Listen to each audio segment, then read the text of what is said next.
Dana Perino built her reputation on never letting anyone see her sweat. But behind that perfectly composed television presence is a story most people have never heard.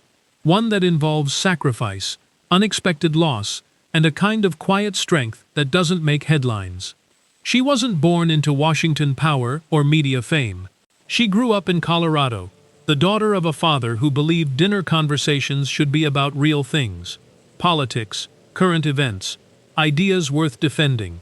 Every night, young Dana was expected to have read the news and be ready to discuss it. It sounds simple, but those dinner table debates quietly shaped everything that came after. She studied mass communications, earned a master's degree in public affairs reporting, and worked her way through small congressional offices, doing jobs nobody glamorized. Nobody was watching. Nobody was celebrating. She was just becoming useful, which turned out to be exactly the right strategy. Her path took an unexpected turn when she fell in love with a British man she met on a flight. Peter McMahon was 18 years older, already established in his own world, and her relationship with him meant temporarily walking away from the career she'd spent years building. She moved to the UK anyway. For someone as driven as Dana, that decision said everything about who she actually was beneath the professional exterior. When she returned to Washington, she worked her way back through government communications roles until she found herself inside the Bush White House. In 2007, she was appointed press secretary, only the second woman in American history to hold that position. She stepped into the role during one of the most turbulent stretches of that administration: wars abroad, a financial system beginning to fracture, and a country deeply divided. Every briefing was a confrontation. Every answer was dissected.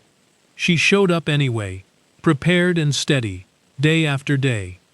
There was even a moment in Baghdad when an Iraqi journalist threw his shoes at President Bush during a press conference. In the chaos, a microphone boom struck Dana near the eye, leaving visible bruising. She kept working. When the administration ended and the podium belonged to someone else, Dana reinvented herself entirely. She joined Fox News, became one of the original co-hosts of The Five, and eventually co-anchored America's Newsroom. She didn't cling to her old title. She built something new. But the chapter of her story that resonates most deeply has nothing to do with politics. Her Hungarian Vizsla, Jasper, became a beloved presence in her public life, appearing in photos, interviews, and even the title of one of her books. Viewers across the country adored him. In September 2021, Jasper died from a fast-moving cancer at just 9 years old. Dana was holding him when he passed. She announced his death publicly, and the outpouring of grief from her audience reflected how deeply that bond had touched people. She returned to work. The cameras came back on. The show continued.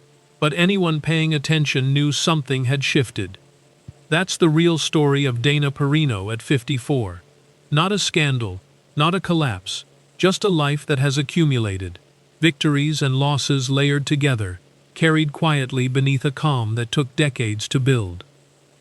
She's still there every morning, notes organized, ready to go, and that, in itself, is worth something. If this story stayed with you, hit like and subscribe. There are more stories like this one waiting for you here.